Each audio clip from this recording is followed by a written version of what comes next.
పశ్చిమాసియాలో శాంతి దిశగా అడుగులు పడుతున్నాయి. గాజాలో కాల్పుల విరమణకు అమెరికా ప్రతిపాదించిన విడతల వారి ఒప్పందానికి హమాస్ ప్రాథమికంగా అంగీకారం తెలిపింది.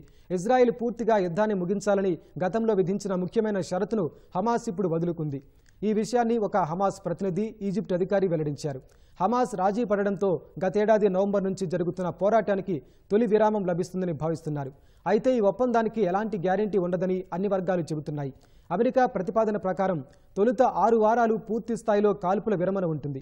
ఈ సమయంలో కొందరు ఇజ్రాయెల్ బందీలను హమాస్ విడుదల చేస్తే బదులుగా వందలాది మంది పాలస్తీనా ఖైదీలను ఇజ్రాయెల్ విడుదల చేస్తుంది. ఈ 42 రోజుల వ్యవధిలో గాజాలో జనసమర్థ ప్రాంతాల నుంచి ఇజ్రాయెల్ తన దళాలు ఉపసంహరించుకుని అక్కడి ప్రజలు తిరిగి వచ్చేందుకు సహకరిస్తుంది. రెండో విడతలో హమాస్ వద్ద ఉన్న పురుష బందీలను విడుదల చేస్తే బదులుగా ఇజ్రాయెల్ మరింత మంది ఖైదీలను విడుదల చేస్తుంది. మూడో విడతలో మిగిలిన బందీలను హమాస్ విడుదల చేయాల్సి ఉంటుంది. బందీల్లో ఎవరైనా చనిపోతే వారి మృతదేహాలను కూడా అప్పగించాలి. అదే సమయంలో ధ్వంసమైన గాజా పునరుద్ధరణ ప్రారంభిస్తారు.